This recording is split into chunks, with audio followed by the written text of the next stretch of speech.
বিএনপির চেয়ারপারসন ও সাবেক প্রধানমন্ত্রী বেগম খালেদা জিয়ার আত্মার মাগফেরাত কামনায় কুষ্টিয়ার দৌলতপুরে দোয়া মাহফিল অনুষ্ঠিত হয়েছে। শুক্রবার বাদ আসর দৌলতপুর উপজেলার চিলমারি ইউনিয়ন বিএনপির উদ্যোগে বাহের মাদির চর বাজার চত্বরে দোয়া মাহফিল অনুষ্ঠিত হয়। এদিকে বেগম খালেদা জিয়ার রুহের মাগফেরাত কামনায় নরসিংদীতে দোয়া ও মিলাদ মাহফিল অনুষ্ঠিত হয়েছে।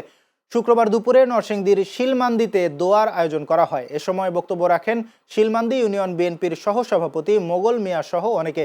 অন্যদিকে বিএনপি চেয়ারপারসন ও সাবেক প্রধানমন্ত্রী বেগম খালেদা জিয়ার বিদেহী আত্মার মাগফিরাত কামনায় চাঁপাইনবাবগঞ্জের গোমস্তাপুরে দোয়া মাহফিল অনুষ্ঠিত হয়েছে।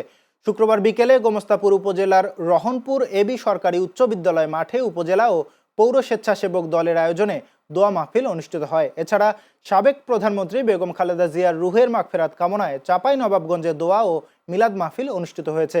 শুক্রবার বিকেলে কানসার্ট ইউনিয়ন স্বেচ্ছাসেবক দলের উদ্যোগে কানসার্ট বহলাবাড়ি কেন্দ্রীয় ঈদগাহ প্রাঙ্গণে দোয়া মাহফিল অনুষ্ঠিত হয়। বিএনপি চেয়ারপারসন বেগম খালেদা জিয়ার রুহের মাগফিরাত কামনায় মাগুরার শালিখায় দোয়া অনুষ্ঠিত হয়েছে। শুক্রবার বিকেলে উপজেলার হরিশপুর বাজারে শতখালী ইউনিয়নের ৭, ৮ ও ৯ নম্বর ওয়ার্ড বিএনপির আয়োজনে দোয়ার আয়োজন করা হয়।